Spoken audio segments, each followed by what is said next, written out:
Alpha Ministries International on Friday, July 19th. Reverend Dr. Robert E. Gardner from the Word of Truth on Friday, July 19th. Musical guest Dr. Tony Booker and supporting pastor Bishop Shirley Little. For more conference information, contact 586-754-9673 or visit our website, twtchurchministries.com. Breakthrough Revelation Conference, Tuesday, July 16th through Friday, July 19th at the Word of Truth Church of God in Christ. WHPR TV.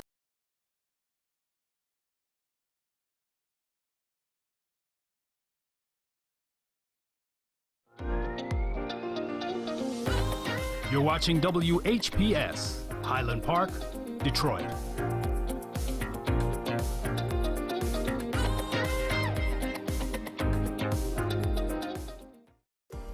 The views and opinions expressed on the following show are not necessarily the views and opinions of WHPS, its affiliates, management, or sponsors.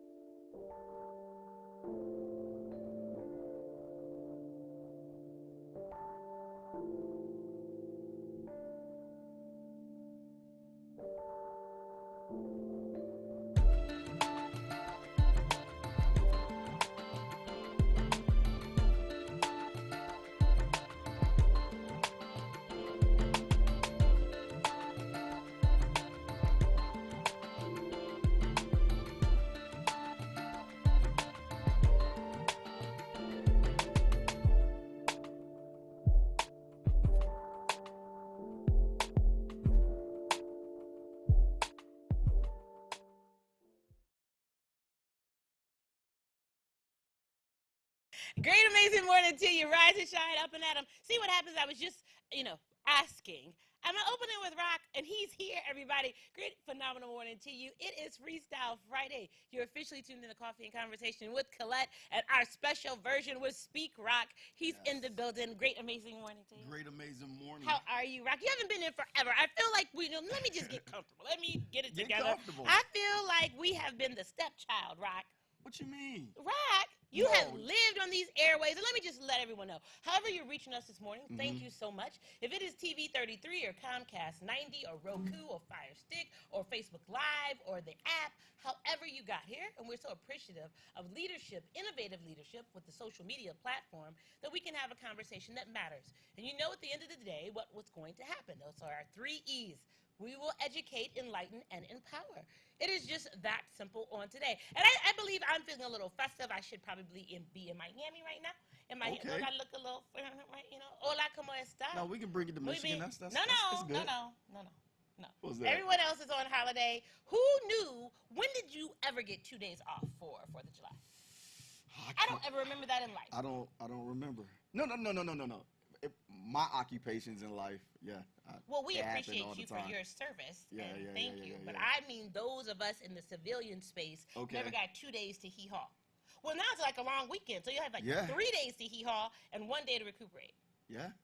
And so I know you all are recouping from yesterday because a lot of people started on Wednesday, right? So then you kicked it up a notch on Thursday, and now you're recuperating a little bit on today, and you're getting ready for tonight, and then mañana, and then you'll rest on Sunday. Some will. I think the majority of the people, but let me. I think here in Michigan, we're going to barbecue all the way through the week. Because that's what we do.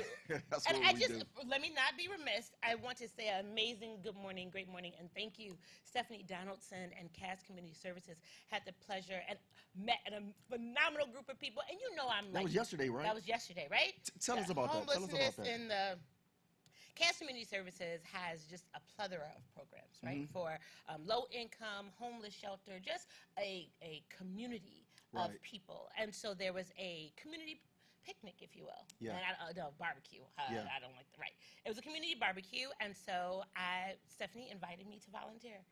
And Awesome. that's normally the mission is my thing. Yeah. And so I was like, okay, let me do something else, and it was phenomenal. And I try to do low key, right? And there was a gentleman, I'm up here serving the napkins, walking around. He said, "I know that voice anywhere." Right. Good morning to you. And I said, "What do you?" And he looked. He said, "Colette, Coffee and Conversation." And I'm shy. No one believes that, but I'm really shy. But So let me ask you this: isn't volunteering like the gift that it's everything continues for to me. keep giving? It's everything for me. Let me Yeah. tell you all. I used to go to volunteer at the shelter before I'd go to church. Okay. No, I mean like no. That would be my church. Okay. Like that was my thing. To the least of these, it Yeah, keeps it in yeah. perspective. Every year, well, I'm thankful for the last 5 years. That is what I've done on my birthday. Yeah. I celebrate at the mission. I bring cupcakes and I bring all that cake and everything, and we serve. So if you want to celebrate with me, you Right. come on down to the mission and we serve, and that's what we do. You need to make that a That's thing. my turn up. Make that a thing. Yeah, birthday of service. That's my thing. Yeah. And so yesterday was phenomenal because the sun was shining. We had life. Yeah. And just to be out in that space and to be of service. Yeah. And so that was phenomenal, and I was Now, filled. how did y'all operate? Because I know there were scattered thunderstorms, so I know that didn't Everything stop was clear. anything. It's the Seriously. morning. Yeah, the morning. We were done by noon, and everything was Okay, clear. It was like so y'all 1 just o'clock. missed it. Yeah. We just missed it. Good. However, my shenanigans partner, Amazing Morning Kyra, my sister, so she invited me out. So I did have some Right. shenanigans at her house. Okay. And that's what I get. And all the way out to Ann Arbor, your neck of the woods, yeah. I was in the storm. And I'm just like, really, Clet? Like, you're driving in the storm. You just did your stuff, da-da-da. But I'm going to go to my sister. And it was phenomenal when I got there. So great morning to you. So Yeah, I just had a combo day on yesterday. That's great. What did you do, Rock? What, spend time with family? You just... I mean, seriously, because I thought look, you were look, look. cutting the grass. Well, here's the.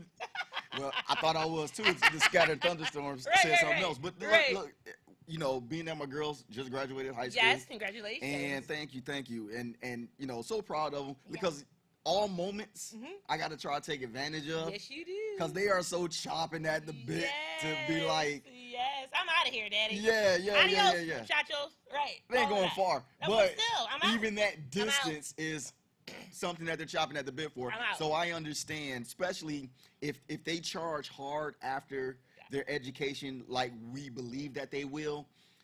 When opportunities arise, internships or what have you, you know, hey, Dad, I can't do this because.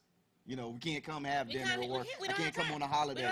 Right. We don't have time. So I'm going to respect that. Yes. So my kids take advantage of spending time with family now. So Yes. I can allow them the freedom and the latitude to do what they desire to do. You remind me of Kyra because her 3, like the baby now, Brando's sophomore year at Country Day, but he's like 6'4".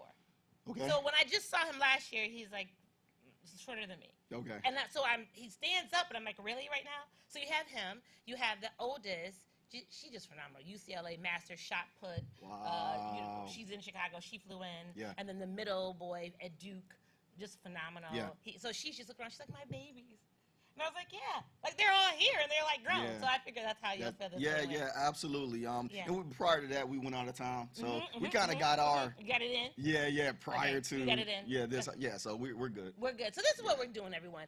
So there are a couple things. This is, normally on our time with Rock, he has a great topic, and it always seamlessly flows into this dialogue, right? So today he's just left it to my vices to be able to say, okay, he's going to have that. So you know what we do. We're going to pick up where we were yesterday. So Rock, I was in this space yesterday, as always, about freedom. Be fearless in the freedom. That's my position, right? And so I played, and if you all need me to play it again, I will, what the 4th of July looked like to the slave. That was an oration from Frederick Douglass. I don't know if you need to see it. I can see it again. But it dare calls him to call the abolitionist group and everyone at that time, how dare you ask me to come here? Because are you making a mockery? I am mourning the fact that you are asking me to speak on this day of independence and so many people are enslaved. Right. And so I brought that to where we are today because the truth of the matter, I believe that we are in enslavement right now. Okay. I believe we are in a physical enslavement, some of us. We are in a psychological, emotional, spiritual enslavement. And so then that hinders our ability to make the most of these freedoms in America. Okay. And so that's kind of where we were. And then you know me, I'm going to attribute and bring it in with cannabis. I'm going to talk about what that looks like. Because if you're free, you need to act like you're free. But it's Freestyle Friday, right? It's Freestyle Friday. All right, let's do it. You need to act like you're free. Let's so do it. That was yesterday. And so then, though, Okay. following social media, so I have an All right. amazing young man, D. Talley, thank you so much. He brought up this piece about the women warriors in Africa who preserve the wild. Okay. Did you know about that? No, I need to see that piece. Well, the clip, everyone, not did you all know about surprised. it? So the clip we are going to prepare to show you this clip. Now, mind you, it's about 10 minutes, but it's worth it. And it got me to thinking about who we are and the freedoms of what we say is important in our communities, specifically people of color, the role of women and men in society. Okay. And historically, because you're very adamant about working to identify men and to empower them and to nurture them and to meet them where they are so that they can be the best of who they are and then where they are. So if they're husbands, fathers, community folks, whoever they are, right? And so I'm asking because maybe for me and you, there are few of you. I just said it. It's few far in between that I meet a rock. Okay. I'm just saying. And I know the brothers out there who you are out there and you the best that you can, and you're married and you have children and you are committed to a family structure. I thought we had the conversation that the first enactment after our emancipation was to re-intact the black family. That was our first order of business, to bring back the black family. Do you all recall? Do I need to pull up the documentation to share that with you? So from a historical perspective, we should have always known that if we are separate, that is problematic. And so today I want to ask, I don't even know where we are anymore. And I can say that because, you know, it's truth and transparency for me. So maybe I probably exposed too much, but it's okay. I've had 2 dating experiences from hell. Can I just say that? I'm just going to say that. And forgive me if I've offended anyone, it's okay. I'm 48, I'll be 48 years old. At some point, we should understand how this thing works, Rock. I just don't even understand. Like, you don't have to bait and switch me. You don't have to be something other than what you are. You don't have to do all the bells and whistles to get me to buy into something else. Only then to say, okay, voila. And so with the one gentleman I said, he's like, okay, well, could you give me 90 days to prove who I am so you don't see anyone else? Da-da-da-da-da. I said, okay, all that sounds great. So then I said, well, after 3 days, I'm good. Okay. So the 3 in on the 90, I'm good. Okay. I'm still... Deuces. Came up with a timeline. Yeah, well, I figured that, again, it's that con thing. I think it's just like the con sucker thing. I think it's like Steve Harvey doing a 90-day rule for women. Okay. So I think that was just part of the game. I know you can because that's not how you function. In that role, you don't function in that. So I'm just asking. So the freedom to be who you are. I'm a very strong woman. Right. And so several of the conversations have been with these men that you're too strong and you want to control. And I said, well, first of all, what do you think this is? Like, I'm 47 years old. Thank God I own 2 businesses. I have 2 talk shows. What do you think I'm supposed to do? I'm not 27. I'm 47. I'm a grown woman. You all know the middle part of that? I'm the grown woman. So who do you think I'm to be? And so, I don't know. I don't know. So it's like, okay, you want this strong woman, and then we talk about the matriarch in the family, and then we talk about keeping the family together and holding the family together, and then we talk about from slavery times all the roles and all the strengths and all the sacrifices that women played. And I'm not saying that men didn't, but understanding the role of who we're supposed to be collectively. Yeah. But in this day and age, when you have worked to develop yourself because of choice, stop it. Majority of the women that I know, amazing sister friends, are single. Accomplished women, God-fearing, kind-hearted. I won't even get to the educational acumens and the career things because I know that doesn't find people. Right. And then they can't get a date. They can't get a date because she's too smart. You don't need me. You won't let a man lead.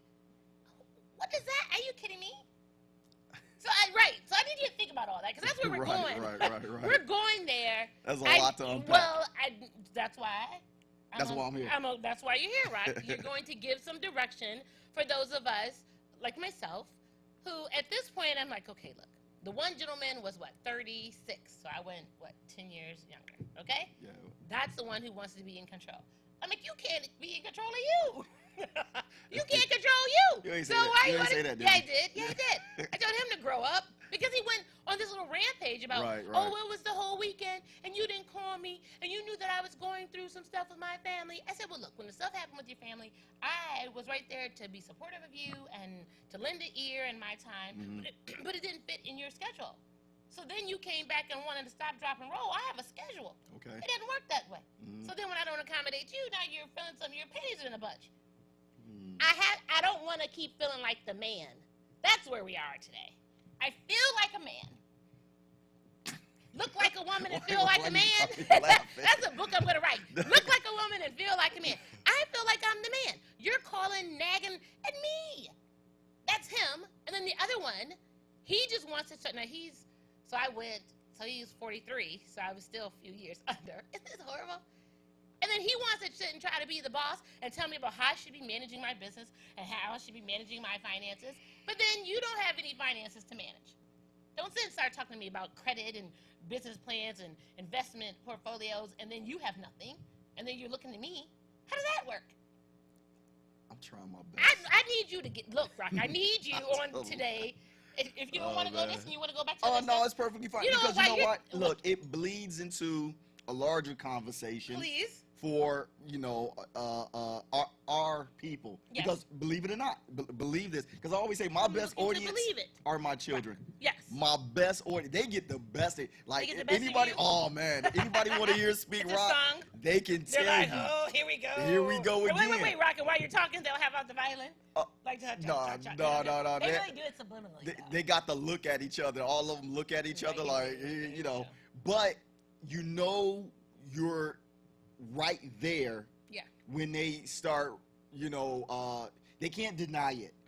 They look and say, yeah, you know what? Because I make it practical and relatable to what they go through. Sure. And that's the key. Let's meet us where we are with this large situation, make it applicable and break it down and say this is where we go from here. Okay. So it is a great conversation because keep in mind, once again, 3 daughters. 3 daughters. Three daughters. And you are showing to be an example for them so that some men will either, what do they say with women? Either you are with a man that is like your father, who your father was, or who you wished your father to be. Yeah. So ladies, when you start thinking about the relationships that you're in, the marriages that you're in, think about if the gentleman that you are with is either like your father, who your father was, or who you wish him to be. Yeah. Right. I don't think you, yeah. As long as he was a good. Well, but think about it. As long as he was a good Either father. way, Yeah. if that is the example, at some point you will, no matter Right. what. That's like people that say, "Oh, I'll never do that when I have children." How I was brought up, and the next thing you know, you continue the cycle. Yeah.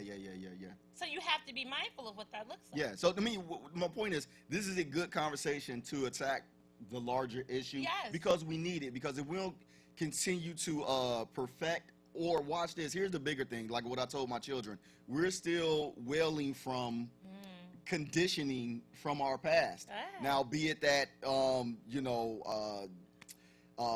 culture of denying women rights, the culture of over-sexualizing women in hip-hop culture, even in, if you want to go with R&B, the culture of the church, you name it. You said the church, Yeah, absolutely. I'm not, you know me, I'm not going to spare anybody. If you wrong is wrong. Okay. And what happens is that those men had children and they had boys and they grew up, so we're still wailing from that. We're trying to wean and totally get ourselves off of that old thinking about how men should be. Yes. And even in fairness, the position of the woman and how you can bring all that together. Because right now, I'll tell you this, and I tell my children, they're dealing with much more than what we ever did, especially when it comes to,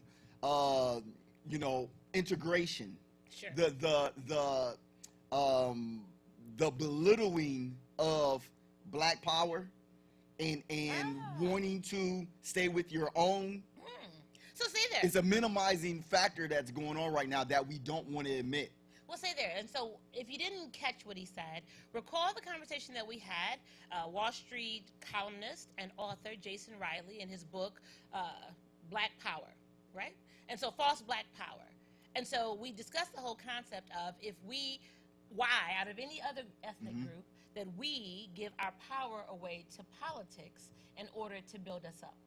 Every other ethnic group combines, there's a collective voice, they get themselves together, they determine what their plan is, and then they use the political arena to be able to foster their plans. Right. But for Black folk, we have historically just given our power to the politicians and hope that they will save us. and hoping that the civil rights movement will create legislation that will empower us. Right. Now, and hoping that again we're still in voting rights and it's going to empower us. Hoping yet again now that they're going to give us reparations and that's going to empower us. If you got reparations, what would you do? I just want to understand. If you don't have a mindset, if you can't manage what you have right now and maximize what you have right now, what are you going to do with reparations? And it's not a conversation of whether we should have it or not. That's a whole different conversation. What will you do with it? What will you do with it? Right. We'll go out and spend it. Yeah. I'm just telling you right now. We'll go buy a new car. I want a new Caddy, because those are running about 90 right now.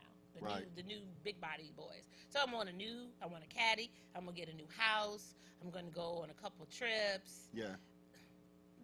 Where's the money at? Can I interject something You in can there? do whatever you like. Because I've thought this. What are you Here's the thinking? deal. Because what you're saying is so important. Because once again, if you got reparations, then you would take that same finance, and some people take that same finance, and you empower the people who are wealthy in this country by financially empowering them, giving them back the money that you was given. And here's the thing, and this is something I thought, this was my first thought. Okay. No lie. Sure. When the billionaire, when he paid the tuitions for the students of Morehouse. Yes, Robert Smith. Now, so my first thought was, Yes. so if these are loans that these students have, Yes. Sally Mae, Yes. Freddie Mac, Yes. whatever the case may be, Yes. whoever they own, unless black people own those companies that loaned out that money, that billionaire, yes, he paid off the loans, but all you did was get transferred wealth back to the people that put you in debt. So But you know what he's going to do, though? But he's going to write that off. Well, he's going to. From the business, because he understands the business. He understands the business. He Yes. and Yes. his family Yes. is going to He write that understands off. that. Yes. Now, Absolutely. if we're waiting on the residual Yes. of saying these young men are going to pay it Forward. forward, Yes. all I'm saying, don't hold your breath. Now, Hold I'm it. not saying that those young men won't do something, Yes. but if you hold your breath waiting for them to get it together, you're going to fall out and pass out because you held your breath. You're hoping that there's a mindset with them, that they would have an appreciation. You would be ingratiated to that kind act. But I think what we found in our psyche is that majority of us function better under pressure. Okay. So if you know, oh my goodness, I got $100,000 in student loan debt. I need to get out here. I have to work. I have to figure out what's going to happen because my deferment is only 6 months. And Right. now I'm going to have to pay something. But do we seem to be a little lackadaisical when those pressures are taken away from us? And so now, what do you mean? I don't have to pay the student loans back? Really? Now, if it was me, If it was you. If it was me, this is If what it I was would have you, did. what would you Yeah, do? like smart guy, like I got $1 you billion. are. Smart guy that you are. But Smart guy if that you it was are. me, what I would have said, I would have developed a type of grant, Okay. and I would have met with that whole class. Okay. So now you gonna keep this student loan debt Okay. or what have you, Okay. but predicated upon what type of business you desire to open, and especially if it's a black business, guess what? You're getting grant money. Okay. You see what I'm saying? Yeah. He could set up, that billionaire could have set up a fund or grant or what have you, and they could have been awarded grant money predicated upon how they're going to open up businesses that's going to benefit the black community. Yeah, See, so you're now thinking you through gave it, them Rock. a You're right. thinking You're thinking And through it didn't take me long to come up with that. No. So I was just like, wow, why are you just giving? Now, if we can, and this is where we are as black people, Where we just celebrate what happened. Yeah. Just celebrate anything. And the problem with us is we don't strategize. We don't look 10 years down the road, 30 years down the road, 50 years down the road. We This don't. is strategy. And I tell people all the time, we're talking about play the game. Yes. While you sitting here playing checkers, Say every it. other race is playing chess. Chess. My They're rook, so my strategic. bishop. Yeah. Come on. But we just happy to be playing a game. The problem is with playing a game is somebody got to lose. And if you don't strategically think these things out and stop doing the feel-good things, because all that, honestly, I'm not insulting the brother. I know he meant well. That was a feel-good act. It's feel good. Everybody felt good. It ran in the papers, and now it's over with. Yeah. Now, who knows those young men? I I don't know. Who's in touch with those young men other than their families and their friends? The black community at large don't know them. So if we're waiting on the trickle down, well, let's just say this much. it's a problem. So Rockets hit a couple things on the head. Then I want us to get into this clip. First of all, you make an amazing point that we have to think. We don't think, Rock. I said it. We don't think. Yeah, you did we say regurgitate information. Mm-hmm. We don't understand that there's a difference between the brain and the mind. Deepak Cope, I can give you that book too, Super Brain. Deepak had a book. There's a difference between the mind and the brain, right? Mm-hmm. One, the functionality of body, what you have to do, and the other to think through what the processes are. We regurgitate information from the time that we are born. Yeah. We are told things in preparation for giving them back. So I am telling you that this is the way something sounds. A-E-I-O-U, these are the vowels. This is what phonics to put words together. I'm telling you what the ABCs are. I'm telling you what your numbers are. I'm telling you where you live. So when someone asks you, you can best articulate what it is that I've told you. Right. There's no critical thinking. You wonder when they have those standardized tests and they ask you to read and analyze, and they're like, oh, and majority of urban or inner city or rural folks do have the lowest test scores in the critical analysis part of it, because we don't understand how to read and think through to then be able to answer the questions. So we don't think. And it's true throughout your educational process. How many times, as long as you give the instructor back how they gave it to you, that determines what grade you're going to get. Yeah. And my sociology class, I tell everyone all the time, University of Pennsylvania, hurrah, hurrah, Wharton, okay. Birth of a Nation. I was the only person of color in the class. And my depiction of Birth of a Nation was clearly not like everybody else's. Okay. So I gave my depiction of Birth of a Nation. He gave me a C. I said, well, I need to understand why. He said, but that's not how I teach this in the class. I said, but sociology is a study of how I assess a scenario. Right. So for a person of color, you have no connection with the Birth of a Nation from all the historical perspectives of the Birth of a Nation. So you can't expect me to buy into your analysis of Birth of a Nation. It's just not going to happen. Right. So you can give me a C all you want, and I'm going to sit and I'm going to challenge it, and that's what I'm going to do, because I am a product of thinking and assessment and how it has had an impact on my life. But the majority of us don't think. Right. Think and grow rich. I told you my dad had us reading As a Man Thinketh. I was 10. Think. Because no matter what the scenario is, if you think, you get into a situation and you can always work yourself out of it. Yeah. Because you don't have to have an expertise at what the subject matter is, but you know what you know. I told you all, I had a client, lobbying firm, one of the telecommunications companies was the biggest, one of his biggest clients. And so we called ourselves going in, they were doing it was like a countywide assessment, a training kind of thing with all the heads of people. So my client thought, from a legal perspective, he was just going to come in and observe. Well, the facilitator said, well, I want you all to participate as well. And he said, well, no, I'm not going to do that. I said, oh, yeah, we're about to do a role-playing thing. Excuse me. So you're going to go before city council, and we're talking about this new infrastructure with the lines. And so we want you to give them a speech on how you are going to get them to convince them to buy you, to support your position. And he adamantly refused. Like, he adamantly refused to get up there. Now, mind you, you're an attorney.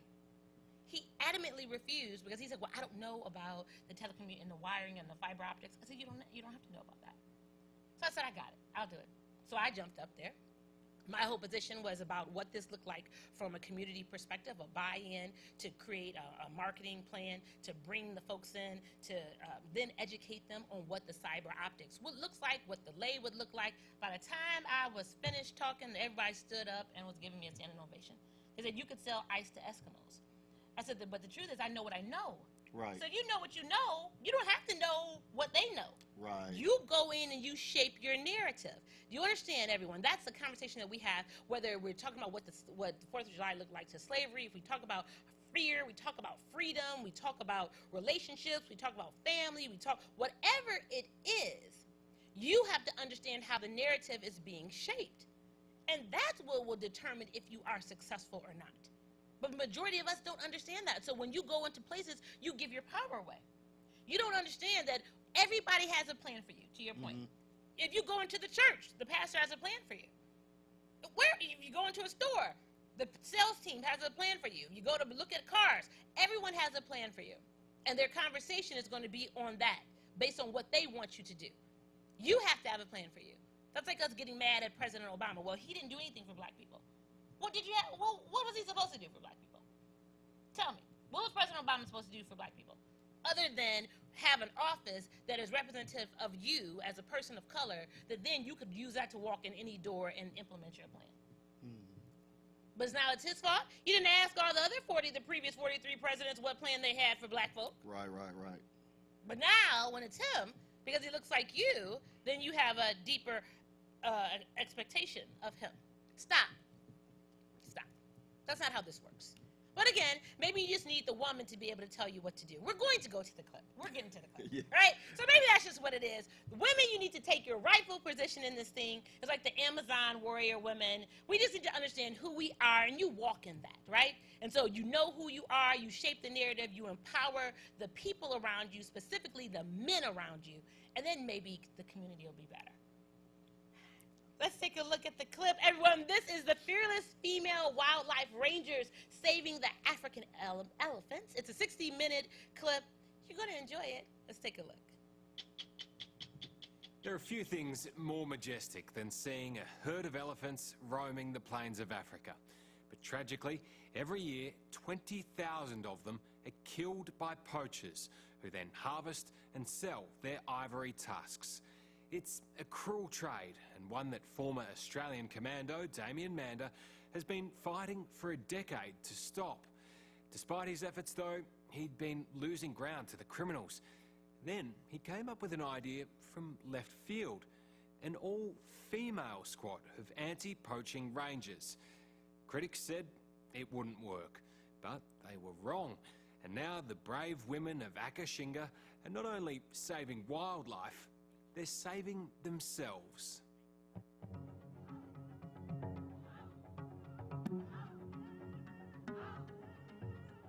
The Lower Zambezi Valley in Zimbabwe is home to one of the world's last great herds of elephant, and a new breed of African warrior dedicated to their protection. The women of Akashinga, an all-female team of wildlife rangers who are changing the face of conservation.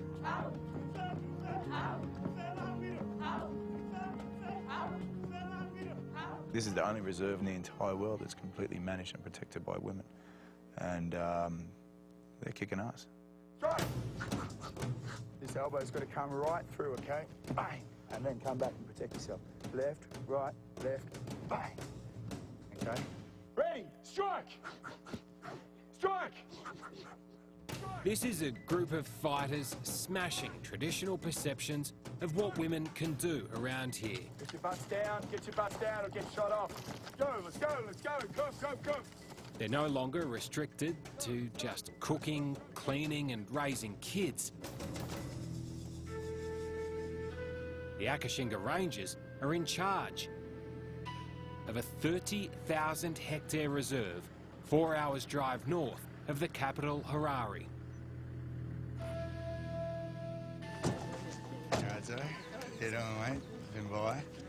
I'm good, mate, I'm good. Kelly, how are you? The team is the brainchild of former Australian commando Damien Mander. Nice haircut, eh? Putting women in uniform was a revolutionary idea in these parts. So this is Tom. He's another Australian like me. How are you? Those women were ridiculed on the way to work, on the way to selection their first day. They were told to piss off back home, go back to their house, go back to the fields. So those men ridiculed them on day one. Okay, so that was 14 months ago. All the men in the community may not like it now, but they respect it. 72 arrests later, and they've taken out some syndicates from these areas. They've taken out hardened poachers. And so the men, they respect it.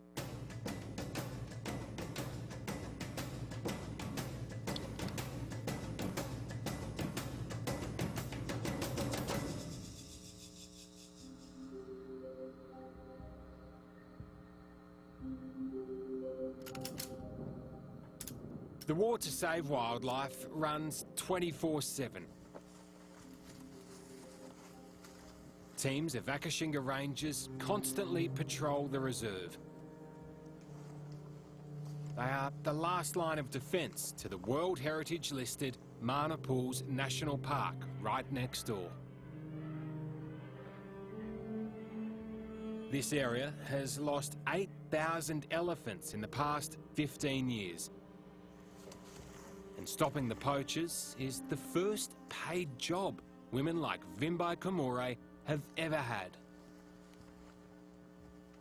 I'm proud, very, very proud. Are there people around here that probably thought you'd never be able to do something like this? Yeah, especially men is saying that a ranger can be only a man, not a woman. You showed them? I proved them wrong because I made it. Now I'm a field ranger. You're a strong woman. Yeah, I'm strong enough.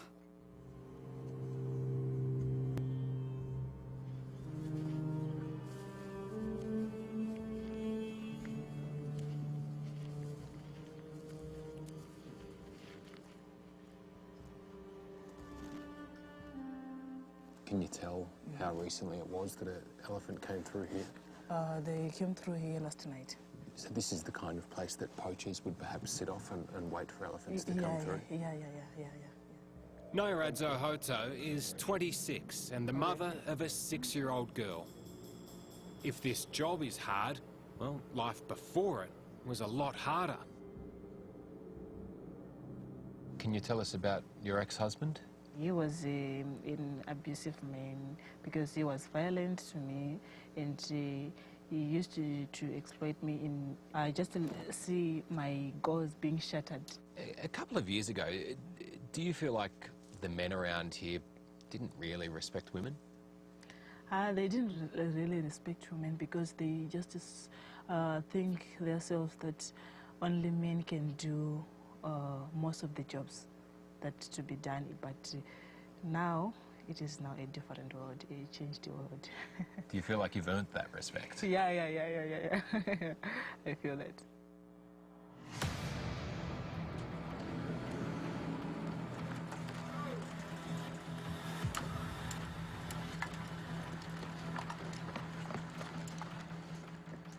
How much of these women exceeded your expectations? Mate, I mean, I've built a career across 3 continents by bringing fairly hardened blokes to the point of breaking and then rebuilding them into what we need on the front lines. I know what it takes. We did a selection out here for 189 men about 6 years ago, and at the end of day one, I had 3 men left. I did selection for 37 women here, and at the end of day 3, only 3 had pulled off. We thought we were putting them through hell, but they'd already been through it. Perhaps no ranger personifies the resilience of these women quite like Kelly Lee Chigumbura. So this is your daughter? Yeah. What's your name, gorgeous? Oh, a bit shy. What's her name? Cleopatra. Cleopatra. And how old are you? 3 years. 3. Oh.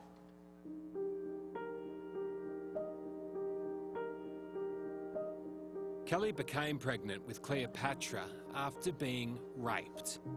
But because she was unemployed, custody was awarded to the rapist's family. Now that Kelly's a paid ranger, she has her daughter back and is building her own home. They didn't get any handouts. They fought hard for where they got to, and they deserve to be there. And, you know, nothing's made me prouder than just to see, you know, the way they've developed and just grabbed it with both hands and run with it, mate, yeah.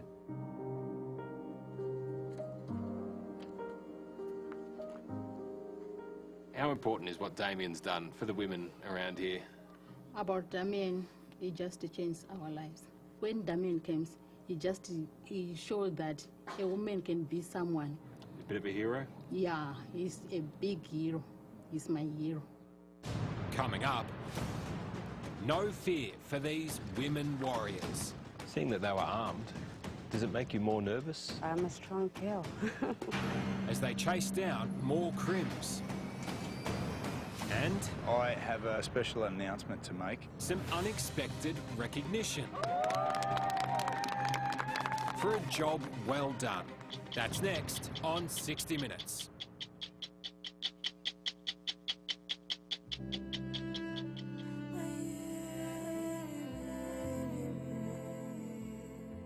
Up until now, much of the fight to save Africa. So appreciative of the Akashinga, get the word right, tribe out of Africa. Did you see that? That was powerful. So? Very powerful. And what did she say? That the men in the village think that women couldn't do the work, that the only thing you could do was have babies, cook food, and be of service to them, and now they are empowered. What does that look like? Doesn't that kind of mirror where we are today? Yeah, yeah. And so what do we do?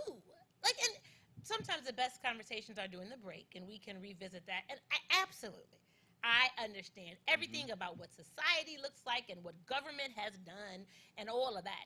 But then what do we do? Because it's of detriment to us. Well, I get it. I can't. Yeah. I'm not going to constantly keep, you all know me. We talk about symptoms versus issues. Mm-hmm. And as much as I identify what they meaning society overall, what that looks like, but it points back to what we're going to do with what we know. Yeah. We know this all day. We can say, yep, when the 70s came and the food stamp issue, and that's our problem with creating this democracy and this help, and then we accept the help, and then, the first Republicans were black. We weren't for handouts and set-asides. Mm-hmm. You all know that. And then what happened? As soon as we fell into this whole democracy and this civil rights thing, and they have to give you something and how they're going to help you, then that was the demise. Integration, that was the demise of who we are. That's the truth of it. And the leaders, the people that we followed, they knew that. But everyone wants to assimilate. Everyone wants, I want what you have. And it has killed us. But there has to be a level of ownership, Rock, for us. Yeah. I mean, I see it like this. Even though this country has made strides, but it's done in the eaches. Like I can reference in the military, the first female has graduated from Army Ranger School, a special elite unit within the United States Army. She's African-American female at that. Okay. So, but once again, it's done in the eaches. Like what you see here with this troop of women is that you realize there's a strength there. Somebody had foresight to say, there's a strength here, and if you condition and train and bring them up in a manner in which not taking it easy on them, but make it conducive to them, they develop. Yes. So I don't see why that's so. The thing that holds that back, everything that you just saw, what this country fears the most is that now that will become the norm. Well, see there, but isn't it the norm? For the most part, how many black women do you have the same warrior spirit in our communities right now? But here's the deal. It's the norm, but it's not the norm that will allow the current power base to stay in power. Now you have an opposing force that you can see that's just as strong as you are. And the only way you have to suppress it. If you're the power base that's in power right now. So you have to, so you don't want to see that hit the light of day. Sure. So my point is, to your point, when we stop asking for handouts and we train and condition our own, and this is something that I'm always beating my drum about. I know you are, Rock. Let's stop begging people. Honorable Minister Louis Farrakhan said it best, and I said it when everybody was trying to get in the uproar, because we uproar anything on social media. We uproar about anything. Yes. It's beyond a platform. It's just gossiping on on the internet. Yes. So my point is, during Tavis Smiley's The State of the Black Union, Minister Farrakhan said, how long are we going to continue to beg white people to do for us, which we can do for ourselves? Last time I checked, Facebook was owned by white people. Come on, let's just keep it simple and plain. Farrakhan ain't begging to stay on Facebook. Why are you begging for him? You've heard nothing he said. Why are we begging people to do something for us that we can do for ourselves? So all our geniuses, all these people that you post, now I'm picking. I don't want to pick, but I gotta lay it out. No, seriously, all these pictures we posting of our child going to school, all this debt we getting into, sending our children to institutions of higher learning, and we're bragging about it, and we're so happy, and this is that and another. Which one of them is about to come out with an app? Which one of them is developing the technology so we can have our own Facebook? Come on. Or you just happy to go to Facebook? Case in point. Yeah. I'll take the, see, you got me started. Good, The young man, the young man, African-American brother who drew the Google picture. Yes. Talking about Juneteenth, broken the chain, this and another. Then the next post, I guess Google reached out to him, I guess. Yes. This is social media now, I don't know. So my point is, then he's like, oh, Google offered me a job. What are we doing? Stop. Why are you so happy that Google offered you a job? Because I've been trained for Jesus, a job. come on now.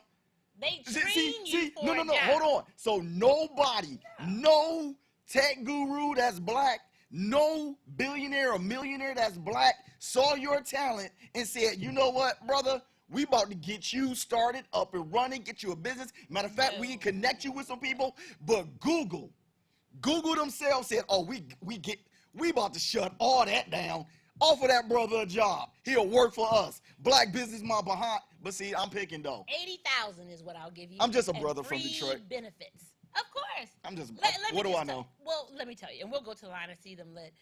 I, in my family structure, and go great morning parents, my mother to this day, bless her heart, she just learned what I do. Like, bless her. Okay. Right.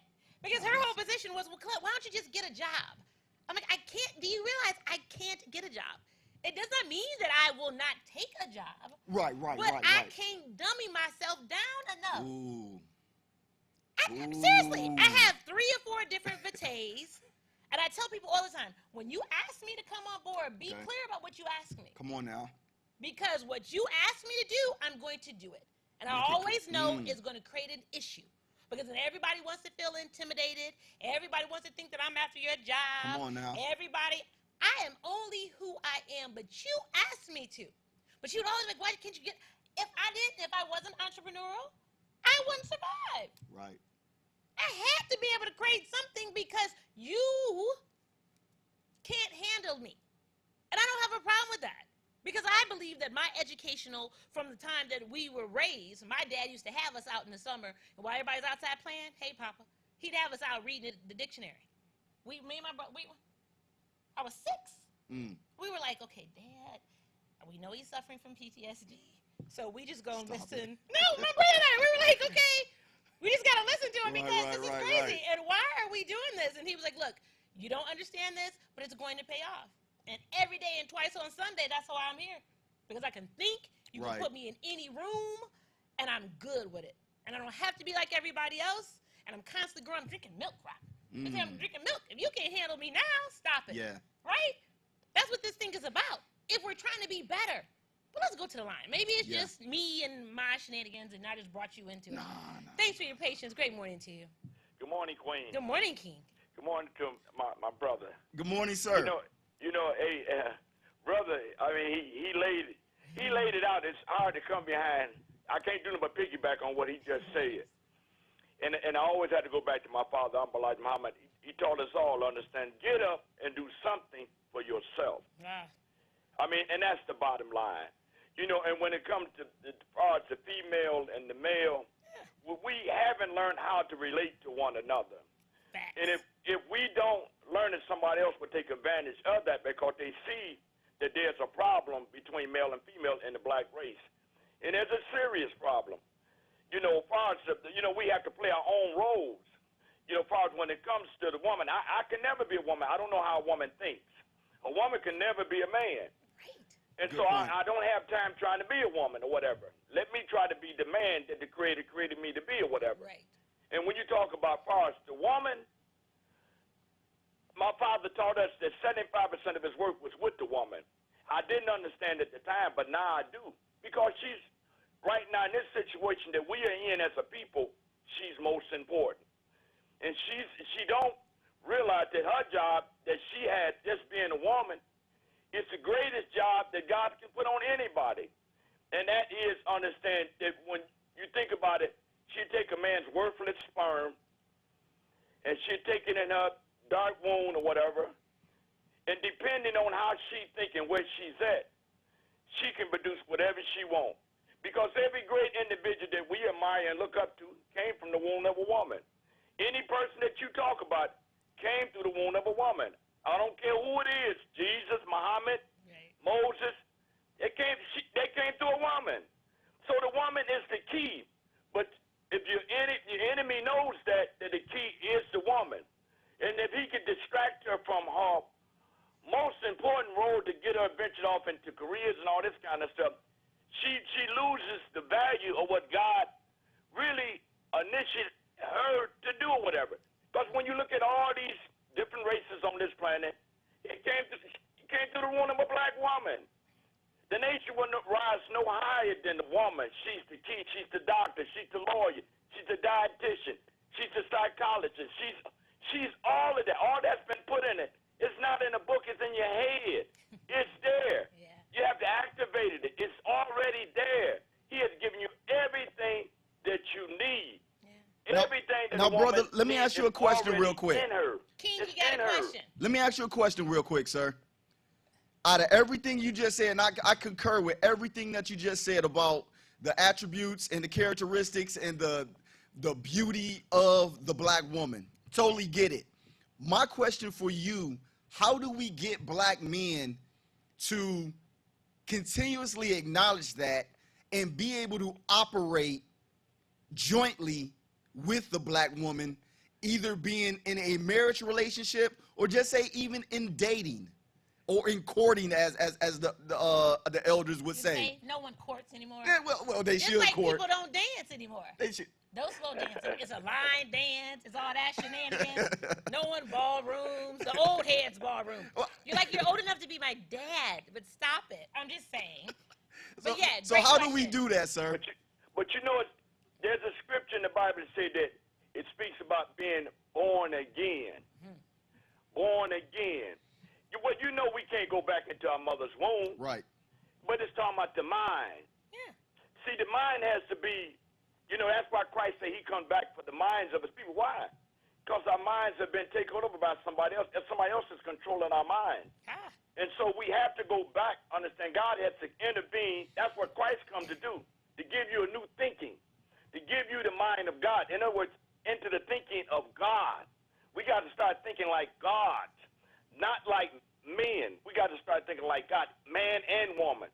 And that's what we have really failed. But far as understand, when it comes to a man, it's the way of a woman.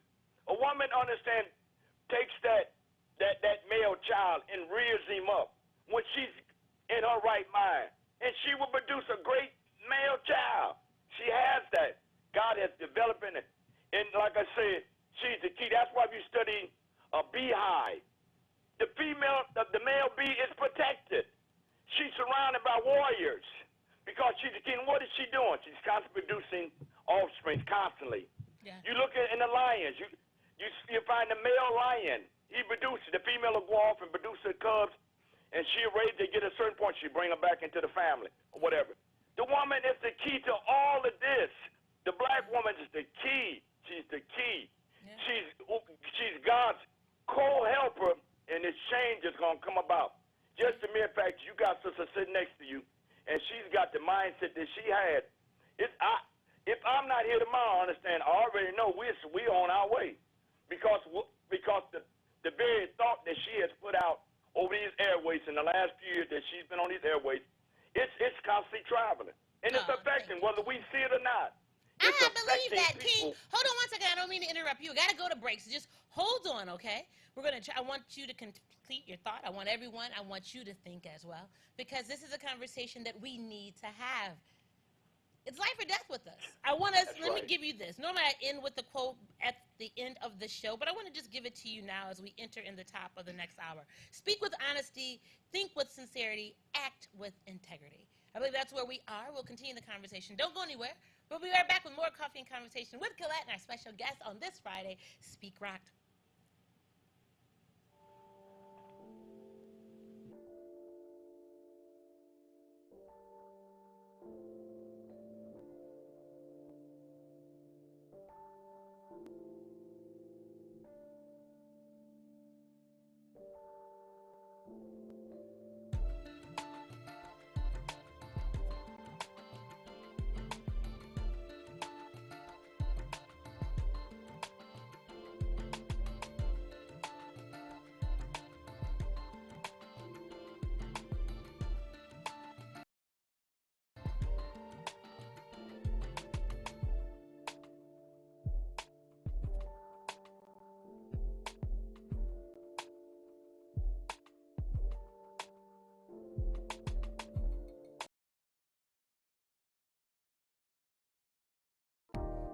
I'm exoneree Aaron Salter and CEO of Innocence Maintained. Please join me in helping to end all wrongful convictions, and please donate. Innocent Maintained is a 501c3 designed to help in the exoneration process through housing support, ID, EBT, health insurance, counseling, and financial literacy. Donations can be sent to Cash App $Innocent Maintained, innocentmaintained.org, PayPal. Make all checks payable to Innocent Maintained.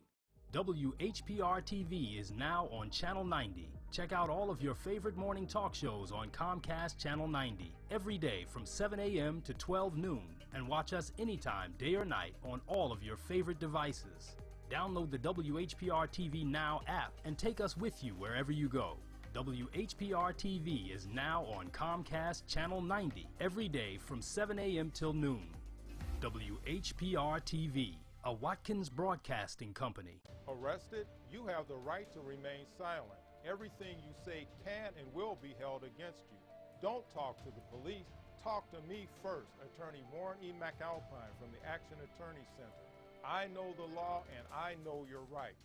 Whether felony, misdemeanor, drug, OWI, domestic violence, or traffic violation, I can help you. Call today, Warren E. McAlpine, 1-888-292-6908. You can have your own party on TV. Party with R.J. Watkins and the TV33 family when you hold your own Facebook watch party. Connect all your friends with our friends, and we can have a watch party together. Watch your favorite TV shows when you want, how you want, with your favorite people. Here's how it works. Log on to Facebook from your computer or tablet and go to the R.J. Watkins fan page at facebook.com/TV33WHPR, the one with the blue WHPR logo on the left. Like us. Click the word videos with the red tag that says live next to it. Then click the share button at the bottom of the video player and select start a watch party. Invite whoever you want. Your party will be recorded and archived for playback anytime you want. 7 days a week, 24 hours a day. At the end of the month, the viewer that has the most people at their watch party will be invited on the TV show live. Come on, let's have a party. Breakthrough Revelation Conference, Seeking the Knowledge of the Holy Spirit, takes place Tuesday, July 16th through Friday, July 19th at the Word of Truth Church of God in Christ, 7101 Brevard Avenue in Warren, Michigan, at 7:30 p.m. A pre-worship conducted by Minister Rosetta Archer from 6 to 7:25 p.m. On Tuesday, July 16th, Chief Apostle Dr. Prince A. Miles from International Gospel Deliverance Center. On Wednesday, July 17th, Pastor Arthur Downs from Redeeming Faith Church. On Tuesday, July 18th, Pastor Miranda F. Pope from Rathwell Ministries International. On Friday, July 19th, Reverend Dr. Robert E. Gardner from The Word of Truth. On Friday, July 19th, musical guest Dr. Tony Booker and supporting pastor Bishop Shirley Little. For more conference information, contact 586-754-9673 or visit our website, twtchurchministries.com. Breakthrough Revelation Conference, Tuesday, July 16th through Friday, July 19th at the Word of Truth Church of God in Christ. WHPR TV is now on Channel 90. Check out all of your favorite morning talk shows on Comcast Channel 90 every day from 7 a.m. to 12 noon, and watch us anytime, day or night, on all of your favorite devices. Download the WHPR TV Now app and take us with you wherever you go. WHPR TV is now on Comcast Channel 90 every day from 7 a.m. till noon. WHPR TV, a Watkins Broadcasting Company. Have you been in an accident? Have you been injured? Auto, motorcycle, bicycle, pedestrian, truck, bus accident, slip and fall, dog bite, wrongful death, or police brutality? Then you need professional help from Tri-County Lawyers. No fee unless we win. Tri-County Lawyers. Call 888-292-6908. That's 888-292-6908. Tri-County Lawyers. Call 888-292-6908. Kareem.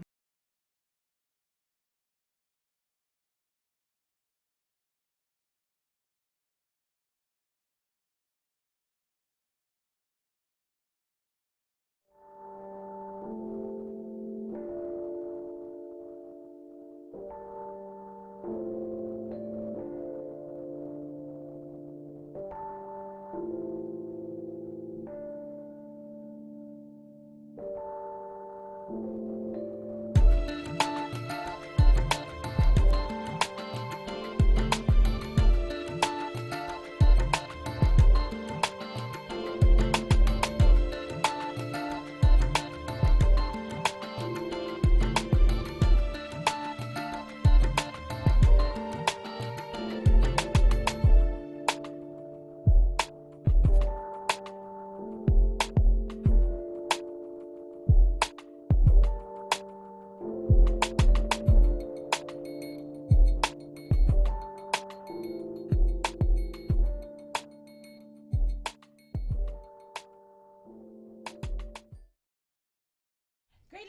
morning to you. Rise and shine up and Adam. It's a little bit after our 8 o'clock hour. You are officially still tuned in to Coffee and Conversation with Colette on this Friday edition with Speak Rock in the building. And we've taken a little we're in the Virgin Islands studios, everyone. So I feel like, aren't they amazing? So they're accommodating my Miami-ish look. Your attire. Right, since I couldn't be in MIAO, then I got the conversation so that, okay, right, give me some direction time. Okay. So I was able to get into a space where I feel like I'm a little tropical. So before the break, and I think all of this delves into the importance of relationships. Just truthfully who we are, what our truths are.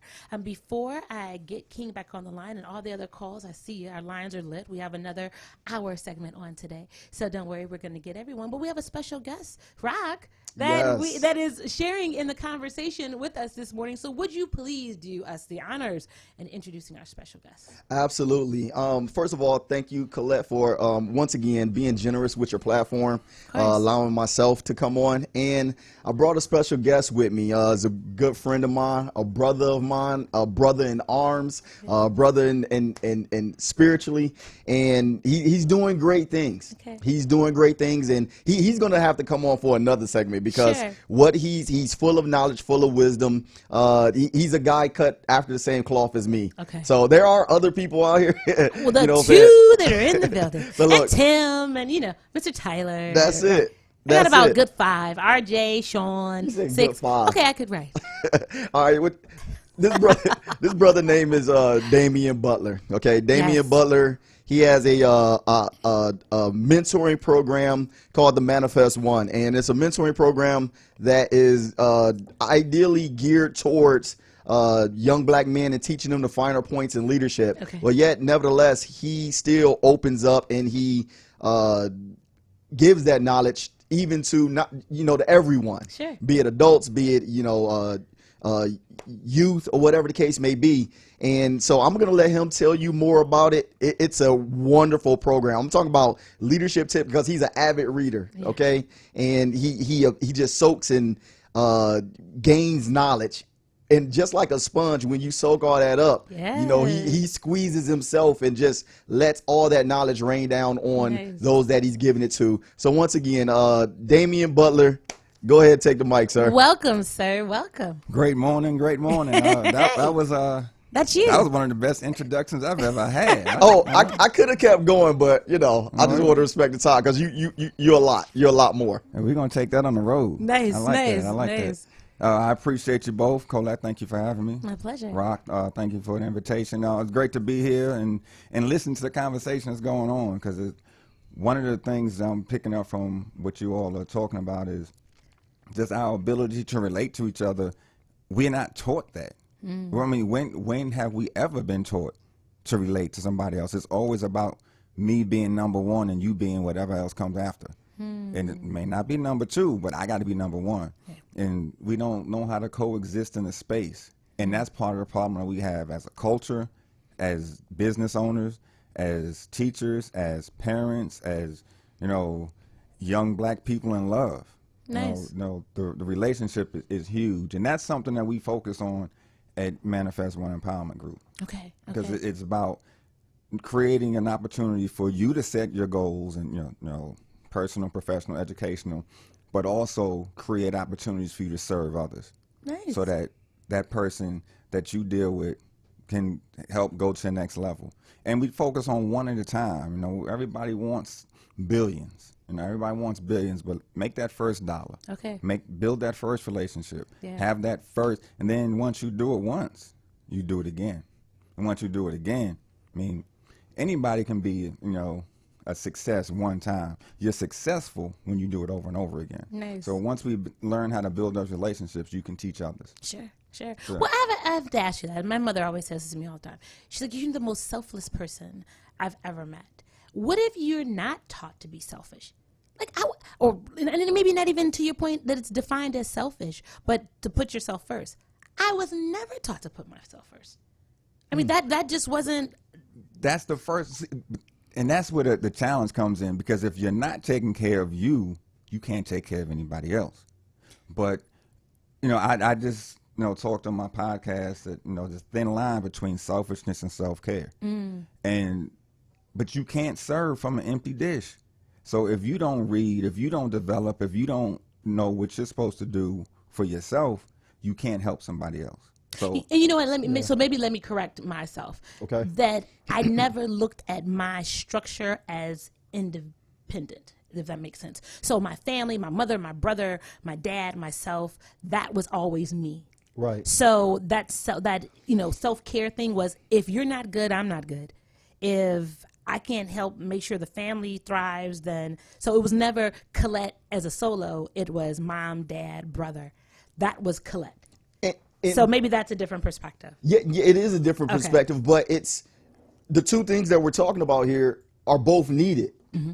Because I believe in any one thing can be, it can be perverted, or we can be operating out of timing. Okay. So say, for instance, if you're constantly taking care of yourself, you know, and you don't know the timing in which to take care of someone else, you know what I'm saying? That's a bad thing. Or if you're constantly taking care of others so you can be well, but your timing, you don't know how to take care of yourself because the other people don't know when to reciprocate and what you're giving. Sure. That's a bad thing. So, because what did I say to you when we communicated? I think it was Friday. Sure. The day before you were going out to do your charity give back. Yes. The last thing I said to you was, I said, Colette, I'm going to pray for you. And I say, I want you to take care of yourself. Yes. I said a couple of things. I said, I want you to eat. Yes. I said, I want you to, take care of yourself. Yes. I say, because you can only be as good for other people as you are for yourself. Yes. Because I know her spirit of, I'm going to give, I'm going to give, I'm going to take care, I'm going to take care. But you got that balance was, letting her know, take care of you, get something to eat, get something to drink, get I your was rest. like, yes, Rock. And actually, let me add that. You actually have done it the last 2 times. Okay. And so I said, well, clearly Rock, he's in tune with me. He's like a brother. Like, yeah, you just become my brother. And so I was like, okay, Rock is in tune with me. So he figures that I'm doing a lot. And I guess whatever the energy that she felt, he's like, okay, Colette, you need to. And I get that. Like, I get that. I just want us to, and I'm going to get to the line. All the lines are lit to everyone. We see you. But I think it picks back up on who we are, like who we're supposed to be. I don't know what it's like to be a black man in America. Okay. Never. I know what it was like. My brother, I saw my dad. So I always took the position that my job is to create a balance. I mean, maybe that was probably what was put on me in my family. Like, I remember I was 10 years old and my dad had my brother, and stressed out. My brother's trying to be there. He's trying to raise a son, and he would call, and my mother would put me on the phone to calm him down. And we'd have these conversations, and I'd calm him down, and it was great. And then midnight, I'd go back to sleep, and everything was well. And I never realized that as a child what I was really doing and the role that I was given in the family. And so as an adult, no one's going to fight harder for mine than me. Like, when everything was going through with my dad and this disability in the city of Detroit and all of this stuff and all the attorneys, oh, no, it will never happen. I don't know who you think you're talking to. Right. And so retroactive 32 years, it was cut. Here's the check. No attorneys, no nothing. Colette, we don't understand how you did it. Well, God and me, that's mine. Like, you're not going to, that's what we talk about, the importance of knowledge. We talk about the importance of understanding what the family unit looks like. Excuse me. And then 43 years later, my parents are back together. They've been at 43 years. It took me 20 years to get them together, but they've been separated since I was 2. So now they've been married 2 years in. Hey, you guys. Right. Because it's family. Right. So I'm going to fight for that for the rest of my life. Right. And I just want us to really get what it looks like if we work together. And so I want black men, like, wherever you are, if there's a woman in your life, the truth is, all we really want to do, and you all might not like the way I'm going to say this, is to serve you. Some people might take offense to that word, but we are our best when we know that you're good. We're nurturers by trade. We want to just get in where we fit in and make it easier for you.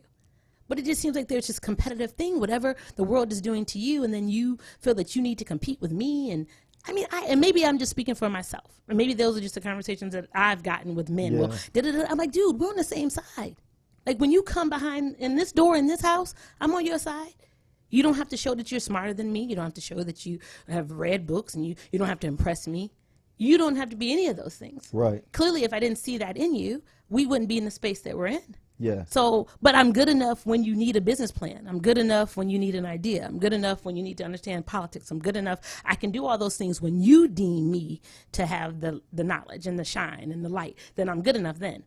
But until then, I'm just supposed to sit there to placate your ego. Stop, you guys. Stop. I mean, help me. I don't understand. We don't, you want to go we to don't the know line? how to build relationships. Damien. We don't know that balance that you want to create. Right. Yeah. We both have to come, with our weight to create that balance, but we're always taught.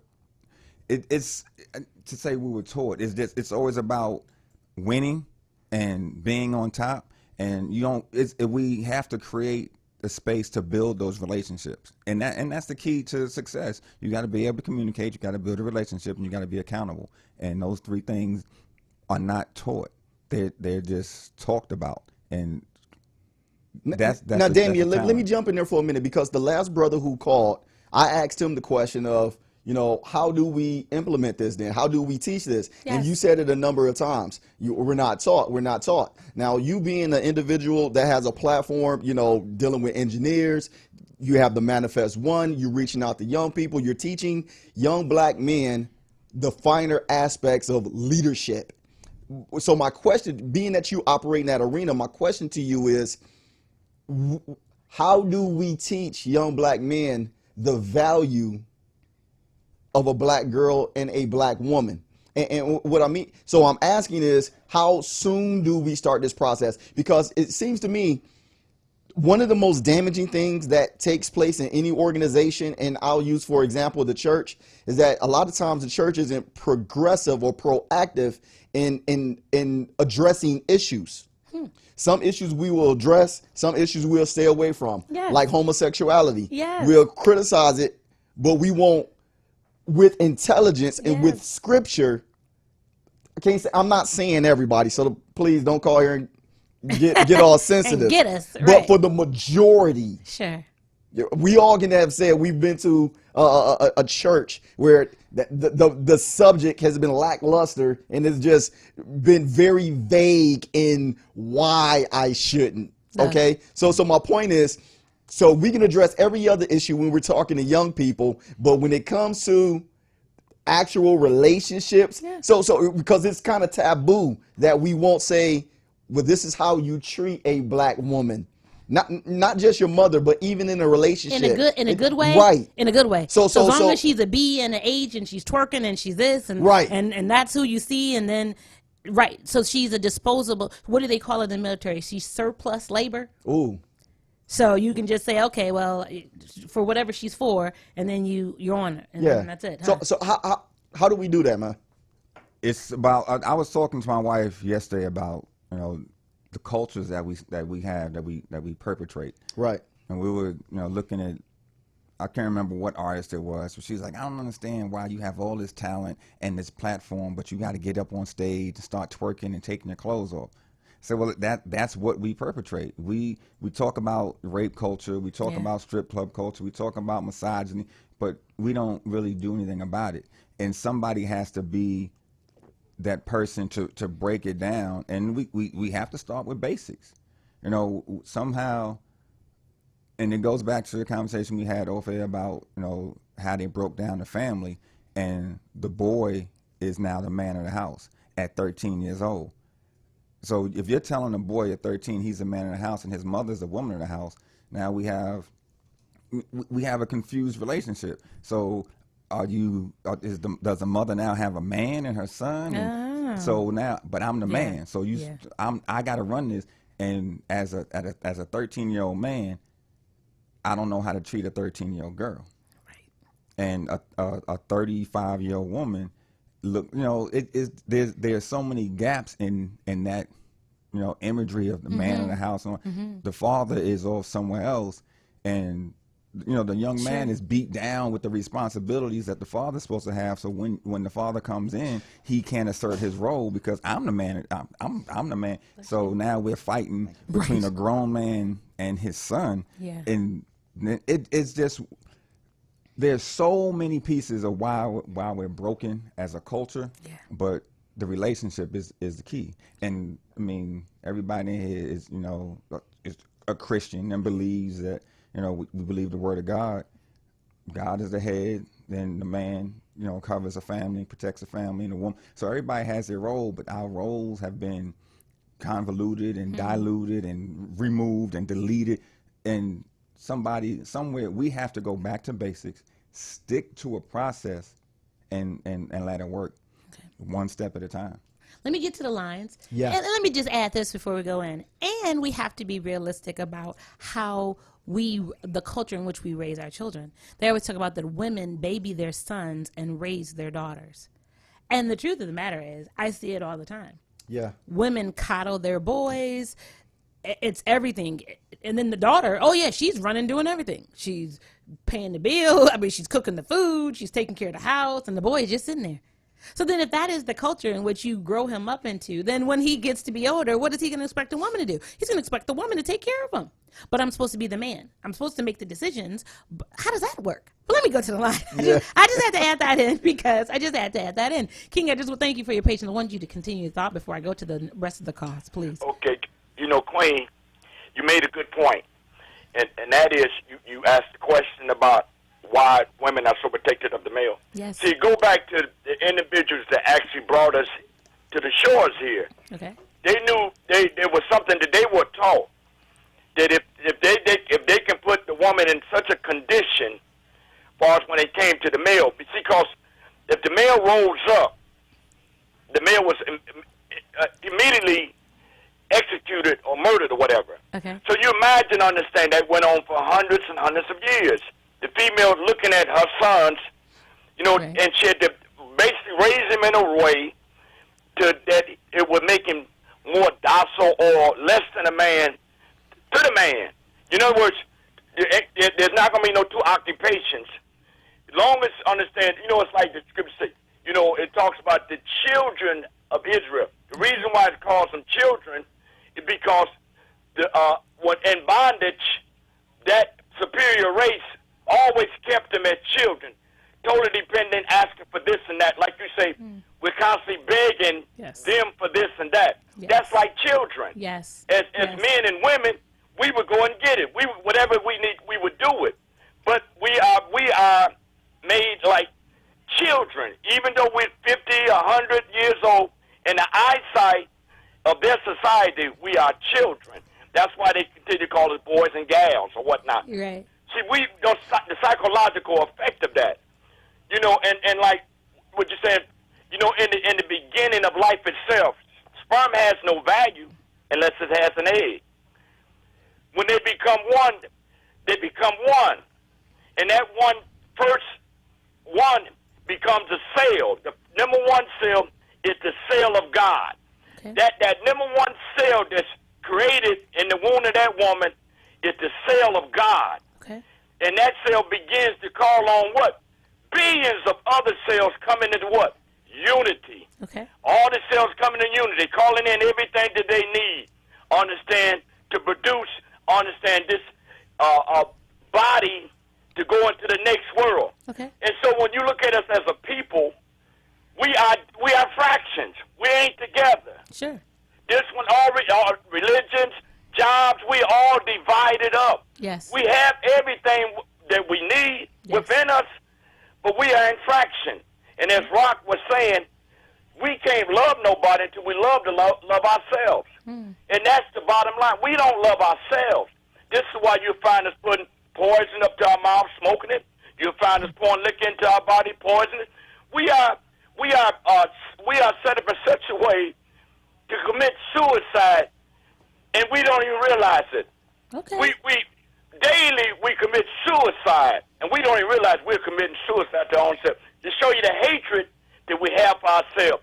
Because if we loved ourselves, a lot of those things we wouldn't do. We would check everything that comes in us, comes around us, and we're not doing it. All right, we're not security-minded at all. All right. We appreciate your call. Always. Thank you, Queen. Thank you so much. Rock, stay in there. Y'all have a blessed weekend. You have a blessed weekend as well. Brother. So, I mean, he made some points. I don't know what, hey, and I see the other callers we're going to get to you I'm momentarily. taking the security-minded I'm taking that. You're going to take it? Right. We don't have the security. That was good. I'm taking that. So, I mean, with that understanding, you all know symptoms versus issues. We always talk about that. So now we have an understanding. What do we do? What do we do? Do we keep saying, okay, yeah, because we know this is what it is. We know propaganda and how they create the marketing and the media and what's going to sell. And we know that there's a differentiation between entertainment and what real life is. But these people think that it's real.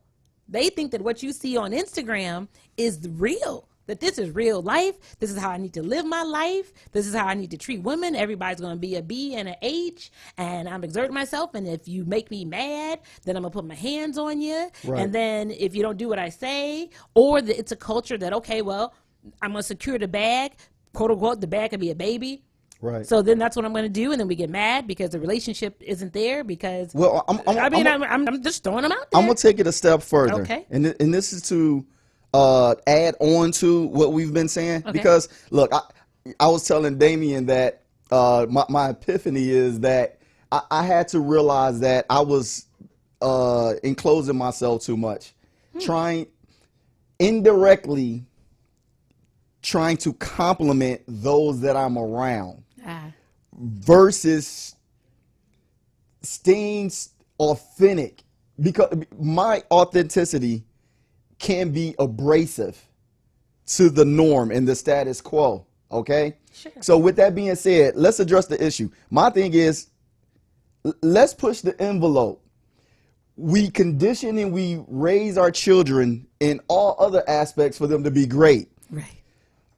Being in a relationship shouldn't be any different. Right. So if we're saying that they don't know, it's because we're not teaching it. And once again, if it takes a village, now I would say this. So if it takes a village to raise a child, guess what? So if you have a mentoring program, I don't know. If you can't do it, invite me, invite Damien. Sure, Let's talk about this subject. And because being this year be 19 years for me of marriage. I got Amen. Amen, wife. Amen. Good so morning, wife. I got 3 daughters. Yeah. So I might know a little something. Say that. With that being said, like, I had conversations with young men that came to my house. And watch this now. I was looked at by my own family. And I love them. I know they may, but I was doing the most. But guess what? And I told them this to your face. Me doing the most keeping you from getting pregnant. You not sliding down no pole. You not laid up in some hotel drugged out. You not being pimped out. And guess what? Me doing the most is needed. Say it. I'm in this household. Every young man that came to my house, he saw a man. Come on now. With them boots at the door. With them boots at the door. I'll tell about when I do my work. Yeah, I leave my boots at the door. Yeah, leave the so boots anybody at the with door. the mailman, with anybody who comes delivering the pizza man, they looking like man at the house. It's a man It's a here. man at the house. Somebody doing some work. But maybe you said, say that for a minute. You said that if we don't teach them, then they don't get that. But they see it. See, that's another point too. No. We might not have for all of us, we might not have a conversation about it, but a lot of times we still give examples. But let me tell you about what they see, about what young people see. And I always have to go back, and this is just me being transparent. Okay. I have to go back and reteach or correct some things. So granted, I've been married for 19 years and that's a blessing, but I'll be lying if I sat here and said that I've always been the consummate example at my very best. Thank you for your no, my wife or I. So the point is, I have to double back to my children. This what you saw, this what you heard is not. It's you got to teach. It's a it's Come not on, just man. being there because 19 years, just like you. I have 2 daughters. Yes, sir. Thank you. Yeah. It'll be 19 years on Monday. All right, That's wife. it. Happy anniversary. Thank you. So my wife has looked at me side-eyed quite a bit over the last 19 years. 19 years of marriage, 4 years before that, so it was 23 years. Yeah. So in 23 years, there have been times that my wife has looked at me like, why? Or what? And, my daughters, they're teenage. One's in college, one's in high school, so they have an opinion and they understand things are going on. Right. So there's times when they looked at me side-eyed but we've been able to talk about it and communicate and understand, look, I'm wrong. I made this mistake. but this is how I'm going about fixing it. Yes. And we have to go through that process. We can't throw the baby out the bathwater. Right. We have to understand it's a process and it takes some time. Yes. And that's the one thing that we need to give each other. Right. Time. Grace and mercy, they follow me all the days of my life. Come on. But I got to be able to give grace and mercy because I know I'm not perfect. And there's times I look at my wife side-eyed, but I know that regardless of what as stupid as I may have been, I got to wait. And so I can either get smarter or she's going to forgive me again when I do it. The future is patience and don't look for the ways out. Right. Look for ways to get stronger. That's such a great point, because majority of us don't, and we're going to go to the line after this. Majority of us don't want to work through anything, right? We don't want to work through anything, so as soon as it gets rough, then it's like, blah, blah, blah, I'm out. Or you think there's a better version somewhere. Just because you saw something on Instagram, don't go chasing that. Don't go DMing that because you think the grass, isn't that adage, the grass is greener on the other side? Right. No, it's Still not. need to mow it. No, it's not. You just need to take care of, manicure your own lawn. Thank you so much for your patience. Good morning to you. Happy Friday. Happy Friday to you. The way history is taught has been the essential part of domination. There has always been the deliberate attempt to get the oppressed to believe that they have never done anything, which motivates us to not do anything. And so the information that has been fed to us as a people has stricken the morals, the moral values, the I can do value. A lot of us don't know that it was Africa that taught the world religion, science, math, medicine, and the list goes on. So if you know not who you are, then you cannot become who you're supposed to be in order to accomplish the love and the peace. So I say slavery, the crime against humanity, has caused the woman to take on this protective mode. And this is why I think she overburies her son, because she feels like she has to be that protector from the past of what she saw them do to the males. But if you know yourself and you ignite the God and the goddesses that's already in you, it's built in thee, and knowing this, you can be successful in navigating. Sure. Thank you for taking my call. Thank you so much. We love you. Powerful. You know what? So think about it. So is that subconscious? Because a lot of women who have those types of relationships with their children, specifically their sons, I mean, I can think of some. They don't relate to the history of slavery for us, the oppressive nature for slavery. They don't know about breaking the buck. They don't know about those things. That wasn't part of what their experience is. Is it so much so that you never grew up in a household with a man? So you don't know. Like I tell my mother all the time, I didn't grow up with them in the household. So when it comes to relationships, I was really like very underdeveloped, if that's a word. Like I didn't know how to communicate. I didn't know, like I remember the first little boy that I was 17, and we got into a disagreement. And I was like, okay. And I'm thinking that's it. He was like, what's the matter with you? And I was like, well, we got into a disagreement. He's like, Colette, just because you get into a disagreement doesn't mean that you just walk away. Right. You talk through it. But I had never had an example. I never had a man in the house. So I didn't know what that looked like. I didn't know what any of that looked like.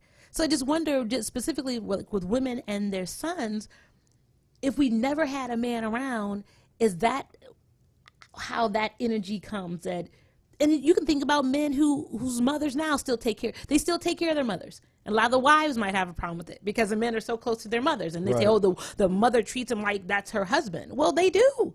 Because maybe they didn't even have a husband. But you got to remember the whole nurturer thing turns into protector when there's no one else to protect.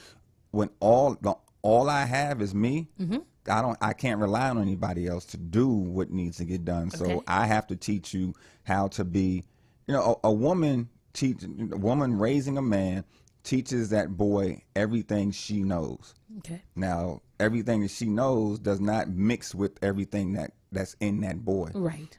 How do you deal with testosterone? And when you start to smell yourself, when you're at 13 and you towering over your mother's going to do my mother did everything she could do to keep us in, I mean, I don't know how many black people didn't get hit with the big wooden spoon. Right, but right. That, With the spoon. they get whatever they can because they're one protecting themselves. Yeah. They're teaching you how to, teaching you a pecking order of where you. But all that's missing when, you start when the man is gone, because, daddy's job is to provide, protect, and pamper.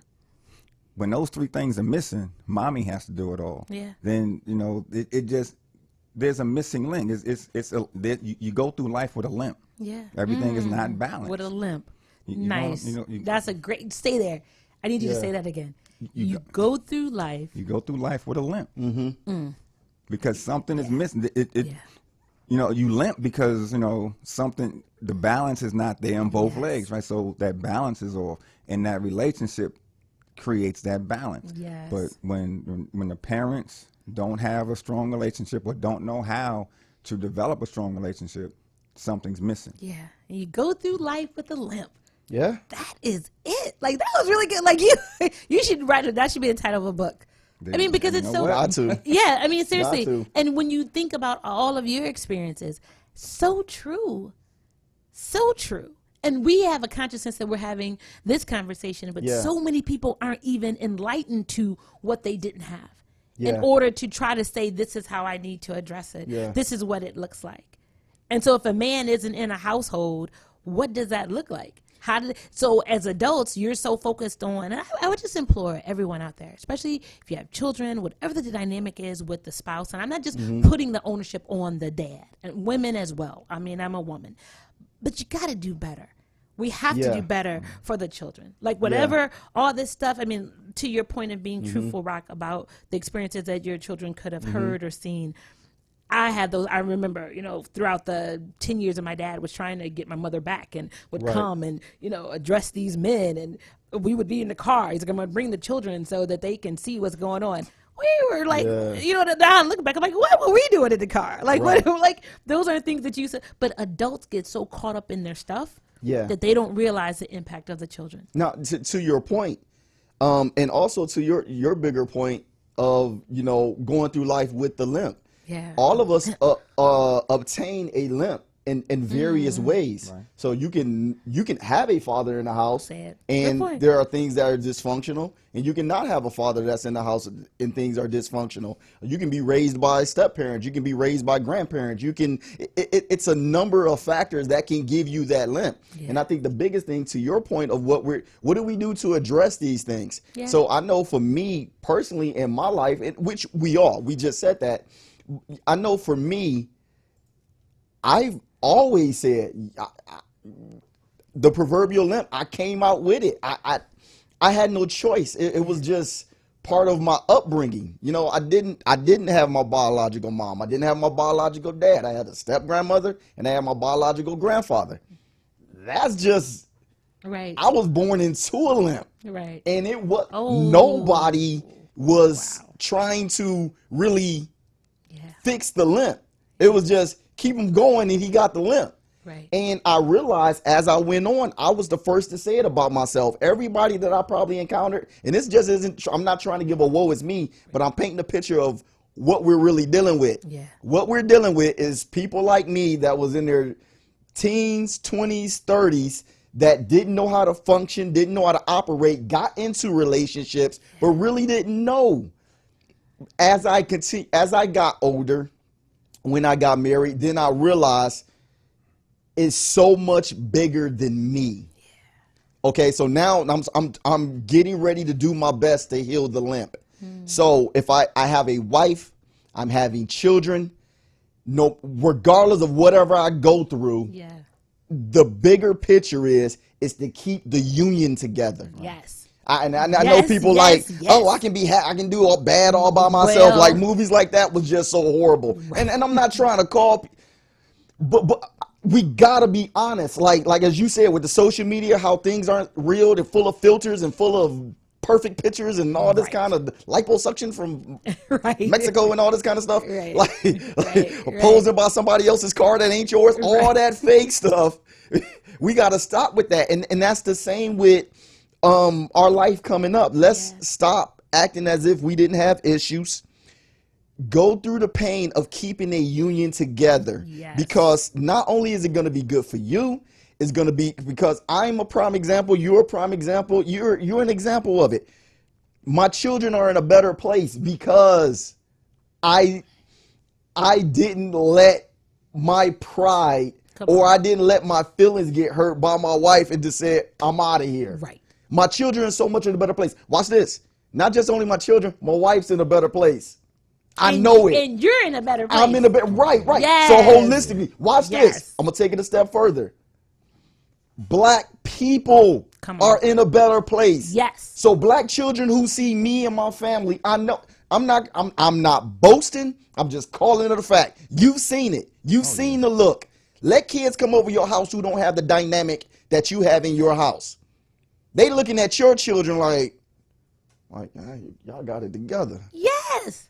See, because we need that example. Yes. We got to see. Yeah, everything isn't peachy keen in my house every day. Sometimes I want to, you know what I'm saying? My kids, they working my last nerve. I get it. My wife is getting on my last. I'm working their nerves. Right. But you know what? We're together. Say it. And all this stuff of, you know what? Life's too short to be not happy. Yeah, and this. stop that. Look. Right. Only two people. Babies need to be happy and puppies. Them the only two. Happiness is temporary. Hey, come on, man. Baby's happy no matter what happened. A puppy will always wag his tail just because I'm just happy. You're a grown up. Grow up. You have moments of unhappiness. Yeah. I'd rather have joy of seeing my kids every day and seeing my wife every day and knowing that we healthy, we fed, we got a roof over our head, and we're striving to be the best. Y'all got me started. Come on, that's what come it's on, supposed to I be. mean, that's it. I tell kids all the time, happiness, not kids, but I tell students, basically anybody I talk to, happiness is temporary. I'm happy right now because I'm on the radio. That's 15 minutes, you know, where's the joy? Yeah. Because, as a teacher, as an educator, I go in and I deal with some knuckleheads.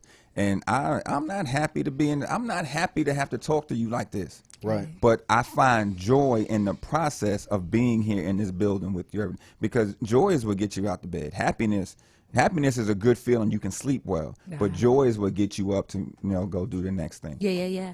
You know what? And I catch myself and we have to be encouraging to those that we see in those spaces. Like if I'm out somewhere and I'll see, especially a younger family, and they'll have their children, the little children, and I just get joy. You said, I'm like, wow, like a family. And I'll tell them you have such a beautiful family. And I know it's not easy, but you need people to encourage you. Because right now they could not be feeling each other. The kids getting on everybody's nerves. I'm tired, it's hot, or whatever the case may be. But you go, black folks with a family. Yeah. I love that. I think that makes me revert back to my childhood. Yeah. And that's probably why I fought so hard to show my parents what they didn't even understand that they were missing. Yeah. I'm going to bring this to you. Right. And so a friend of mine said, well, maybe you pushed too hard. Maybe it's not what they really wanted. I said, it didn't make a difference what they wanted. It's what I wanted. Because as a child, it's not what you didn't give us an option to say, keep the family together. Right. You all said, okay, you're going to do what you're going to do. And it had an impact on us. So as an adult, I'm like, oh no, I'm going to bring this thing home because I'm going to get a family. We're going to get this family back. So whether I'm 2 or I'm 42, we're going to have a family. Now, to your situation, let me play a black PhD right now. Please. I don't have a PhD, but I did sleep in the Holiday Inn. And we play one on TV. Right. And here's the deal. Yeah. Black men, and I don't know who these brothers are that you was dating. I was not dating them. I had a dating experience. You had a dating experience. Yeah, okay. This is how you shape things. Yes, there's a difference. There's a difference. We saw each other and we ate something food. Yeah, that's exactly what it was. So my point is, say for instance, for my wife, I had to learn and still practicing it. My wife is who she is. Yeah. And I gained more peace in my life saying, let her be who she is. Because I don't want her taken away from me, who I am. Yes. Okay? So with that being said, and guess what? I can, if you gave me a sheet of paper, a legal pad, I can fill it up back and forth, front, right? Of everything that she's done for me. Amen. And in the midst of being her. That could be getting on my nerves. Sure.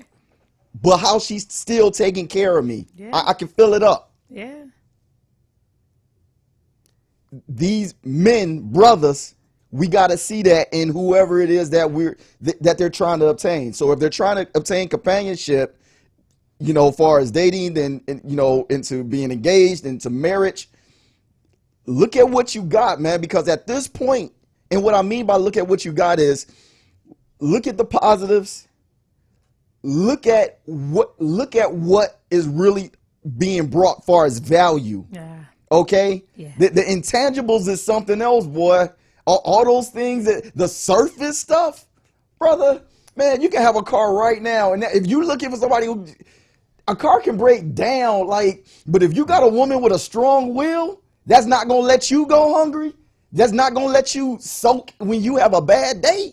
Man, give me that any day of the week. The intangibles. Man. If you work with that and stop, get out of la la land, stop. I understand we want a certain thing that complement us, but it is true that your goals or your ideas can just probably be too lofty.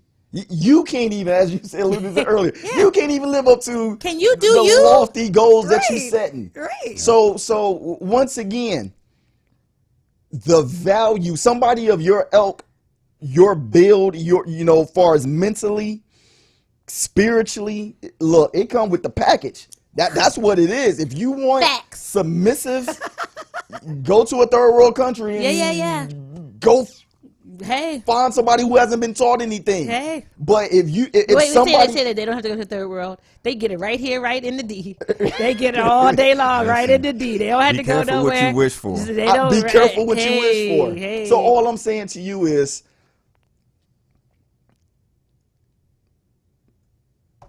you already know. I mean, look, a jewel. Thank you, Rock. I ain't gotta live with you, but the point is, and I'm real good with that. I know how to be domestic. I can do all that. I want to make it clear though, because I don't want people thinking like, oh, well, you don't live with her, you ain't married to her, so how do you? Right. But the point is, I don't have to have lived with her or be around her all the time to be able to see just from a distance, like, that's a quality, that's a quality, that's a quality. And guess what? It's rare. Hey, I appreciate it. You know what I think of? It goes back to what you said. We're products of our environment, one way or another. And I believe that the men that I have met here, no one believes that I am who I am. Like, you just can't be who you are. And I say, well, I didn't grow up the way that you grew up, right? I'm not saying that my environment was perfect, but I'm who you are. I'm not drama. I'm not chaos. I don't have time for it. If we're going to do it, we're going to do it. So maybe that's my problem. I always talk about arranged marriages. I was a total advocate of arranged marriages. I believe that a marriage is a business, and I need to have a plan. Now, if I end up liking you, that's cool. I grow to love you. Okay, that's great. But at the end of the day, if this is what we're committed to do it, let's do it. I'm going to do my part. You do your part. We'll get along great. Won't be a problem. That's the way it should be. I'm not chaos. And if you want me to need you, then it needs to be more than because I want to get my nails done and my hair done. So I'm supposed to ask for that? I get that, but you don't ask. The guy was trying to think one time, you don't ask for anything. I don't understand. Well, guess what? If I'm going to ask for something, that's when I was in the height of my real estate stuff. I said, well, this is what I need you to do. I saw a property. I'm waiting for some money to clear. I need $2,000. I want to buy this property. And then I'll give it back to you in 10 days. I do 25 cents on the dollar. That's what I need you to do. What do you think would happen? Did you think I got to do? What do you think? I mean, that's a completely different level of relationship because you're dealing with a different type of person. Well, you asked him. You wanted me to ask, right? Right. And there's an idea. It's like I don't like that whole needy thing. Why do you need? You're a grown woman. You're an able-bodied grown woman. Go get what you need, and we're going to bring our 100 and be 200%. We're going to take out 200% and turn into 1,000%. Yes. But with one by myself, I can't do all the things I want to do. But when I have a partner with me that's on point, we gonna conquer the world. Well, you would think, but they want the limp. They want people that stay with the limp. That's something I can't. That's a they want mental limp. block that I have. Yes. What do you mean you want me to take care of you? Yeah. You're not a child.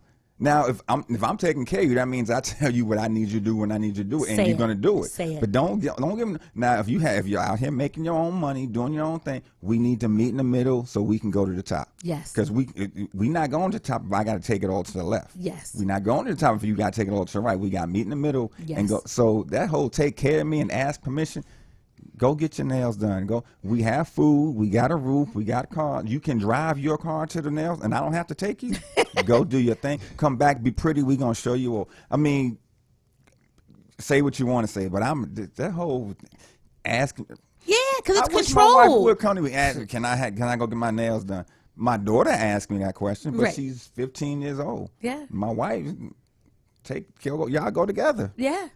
Come on, but you said it's a mindset, and maybe that is what society has perpetuated with control, money, fairy tales. So everything if I see on TV, so I pay. To your point, Rock, I pay the cost to be the boss.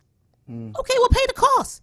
So if you want to pay the cost, I don't have a problem. Whatever. I used to date a guy really prominent in the city, and he didn't want me to work. He didn't want me to work. I said, okay, so what do you want me to do? Well, I created this whole concept called housewife life. So every day I would go, I'd make 3 meals a day, or again, I'd shop at the grocery store. I went and volunteered at the garden. I was right there whenever I was cute. Whenever he came from work or whatever, you want me to hang out with you, you paid the cost for that. I don't have a problem with that. I can meet you wherever you are. If this is what you want me to do, I still have my business to the side. I wasn't going to a job, and I accommodated you. That still wasn't enough. That joker got on my head talking about I had to go get a PPO on him. I'm like, are you serious right now? I don't understand what else you want. I don't understand. So maybe it goes back to the whole point that y'all don't know what y'all want. So then, so at the end of the day, that's true. Yeah, you don't know what you want, and then you get someone. Because you want to be happy. You don't want to have joy. Right. Once I'm happy, now what? Right. Bingo. So then what? So we say, okay, this is what we're gonna do. So here's the play. Call the play. You run it. You want to do this? Man, dating a guy. He didn't know. I was like, okay, you IT, right? What you doing? Where's your business at? Oh, okay. Well, guess what? I'm gonna create a business for you. Then you need to go get your master's. Okay, find a program, put you in your master's. There were days I was taking master's cybersecurity classes. Get you your clients, get you your stuff, helping you raise your 2 kids. Now you was divorced. What to do. No, but you said these are your dreams. You told me those were your dreams. So those are your dreams. Is a big thing, and I'm gonna help you make it. I'm gonna help you get there. But you telling me you come on, slow. Let me figure out what he couldn't. But you say you want to be this power couple. So okay, if that's what you want me to help you do, see, maybe that's the problem. Maybe that's just the man in me, quote unquote. So it's not being clear on what you want. Meaning him or me? Him in this situation is him. He wanted a business. He wanted a business. He didn't know, like you said earlier, he didn't know how. So if I know how, I'm gonna set it up for you. That's what I'm saying. If you're the head of this group, right, and you say this is what you're trying to do, and you don't know how to get there, no problem. I have the wherewithal. I'm gonna show you how to get there. So we gonna get there. And now you walk around and you flossing and you looking good and you ordering with some $1,000 shoes from London and you living your best life until we're getting ready to get married and your girlfriend calls me. And I'm like, well, wait a minute, hello. Because I want to be happy. She was like, well, you just seem like such a nice person, and I didn't think it was right, and so I just wanted you to know. That's what happiness looks like. Yeah, and bingo. It's happiness. Bingo. And so I asked him, I was like, well, okay, what's really good? Because I don't have a problem. I mean, man, that's life. Stop. So you just tell me, he's like, he finally admitted 6 months later, I never thought I was good enough for you. Well, there you go. And hey, great morning to you, because I know you're listening way over in Atlanta. Hi, GA. Great morning to you. Yeah. So I'm just saying at the end of the day. Personal, professional, and educational goals. Okay. For yourself. Then you learn how to create opportunities to serve others. That's how it starts with you. So you have to understand what makes you happy, where your joy comes from, what work you have to do, because work doesn't stop. And that's part of the problem. We're afraid of work. Relationships are work. Yeah. Growing a business is work. Yeah. Making millions is work. I mean, the richest man in the world gets up and goes to work every day. Right. He's not on the and beach work is chilling. work. Whether it's your business you working for, if it's your business, you're working harder. Right. I mean, Jeff Bezos is not on the beach. We got this beautiful beach motif right here. Right. He may be, Right. but you better believe he's talking to somebody running something, and everybody wants to chill. Yeah. Netflix and chill, or this back and chill, or Right. let me burn one and chill. Yeah. Get up and work and put the work in, and the joy of work is a beautiful thing. Okay. You know what? How many? Tim, we got what? 2 minutes? 3 minutes? A couple minutes? I wanted you to give your final thoughts. Our time is up. Yeah. It runs so quickly, doesn't it? Well, let me get this final thought. Sure. A word of encouragement. My daughter, I was having a conversation with them the other day, just African American empowerment. Yeah. And she was like, Dad, like, how do we go about this? How do we go about getting better? Nice. And I was like, you haven't been listening to me? Like, I've been giving the keys. Like, And she was like, no, Dad, like, how? And she was like, well, I said, well, I'm talking to you for one. And she was like, well, everybody don't hear your voice. This is what she said to me. So what I'm saying to us is that this conversation that we're having, every key point and every transparent issue that you brought to the table, these things got to continue to happen. Yeah, we do. And the more active step is, and you brought it to my attention the other day, as far as we start galvanizing the people, because once again, there's a lot of people who got platforms and they got a congregation, if you will, but they're not getting it the way you said it. Sure. So there's so much value in what we're saying that we got to continue to press harder and make it happen. All right. D, final words?